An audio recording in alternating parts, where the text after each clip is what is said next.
عسى ما شغلناك ان شاء الله. سم. اقول سم الله عدوك، اقول عسى ما شغلناك. لا الله يحييك، انا كنت في اجتماع طلعت. ما ادري يا ابو، حنا والله ما توقعناها منك، يعني سمعنا لنا قصيد انت تقول اضرم له اضرام الصلب لا تسول. يا الصلب وش فيهم الله يرحم والديك؟ انت شو اسمك؟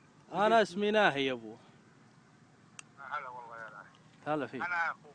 انا انت اتصالك اليوم ثالث او رابع اتصال. انا كلمني واحد اسمه عبد الرحمن ايوه.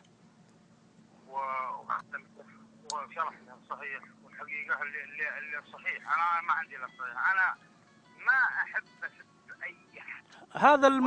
هذا اللي حنا عارفينه عنك يا ابو. شوف خلنا اقول لك والله الذي لا اله الا هو اني ما ارضى اني اسب اي قبيله او اي شخص او اي انسان نهائيا من طبعي كذا خلقة الله. هذا المأمول منك يا ابو. انا حد ثقافتي حتى ما ادري ان في قبيله طلب الا من لا، ثقافتك يا ابو وسام محدوده. المفروض الانسان تكون نظرته واسعه ولا يظن في كذا. الانسان هذه مبنيه على ثقافه، يعني ما لها داعي وما لها وجود. الدين الاسلامي، الدين. انت ثقافتك من وين؟ حنا ثقافتنا من الدين الاسلام. لا فرق بين اعجمي وعربي الا بالتقوى يا ابو وسام.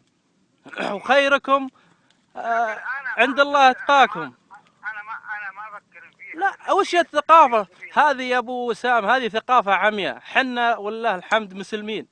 حنا لما المبادئ والآداب نستمدها من الدين الإسلامي، ما هو من بدو أو ثقافة. هذه البداوة اللي كذا ما نبيها، السلوم هذه ما نبيها يا أبو.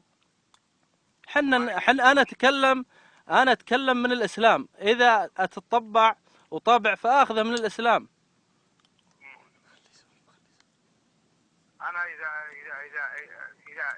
شفت شيء انت ترى هذا غلط اني انا اعترف فيه واعتذر منه ولا هو مقصود يعني. لا والله حنا يا ابو مثل ما انتشرت هالقصيدة هذه، حنا والله شوف، أنا ما أقول لك أنا أتكلم من بغض أو من دافع، يعني عندي عصبية أو قبلية، لا والله.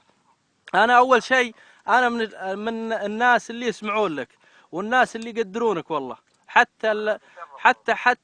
حتى أشرطتك موجودة والله معي في السيارة. أنا جوني يبلغوني إخواني والله واستغربت منك، لأن عليك الشرها والعتب وأنت رجال كبير، والرجال الكبير ما تجي منها هالسوالف هذه يا أبو. مثل ما حنا نحبك ونقدرك، نشرح عليك انك تعتذر مثل ما انتشرت القصيده هالخطا هذه. نبغى نشرح عليك اذا لنا معزه عندك، ان مثل ما انتشرت هذه نبغى اعتذار منك يا ابو. لكم معزه حين ولا راس. الله يعزك ويعز قدرك، هذا والله المأمول منك يا ابو. لك علي طال عمرك ان اول منبر اعلامي ان اقدم الاعتذار فيه وانتم تسمعونه ويسمعون الناس. والله هذا المأمول يا ابو، والله العظيم. شوف يعني الانسان، شوف انا يعني انتشرت في النت كله، هذا اول شيء. وفي ناس يعني الواحد الحمد لله ما يبغى الشر، ما يبغى المشاكل ولا هذا. انا ليش انا ما جيت تكلمت وغلطت عليك؟ لا والله انا احفظ لساني، لاني والله الحمد تربيت على تربية الاسلام، ما احب الغلط ولا هذا. فاخاطبك يعني بتربيتي. فانا ابغى منك مثل هالقصيدة هذه، ابغى قصيدة اعتذار.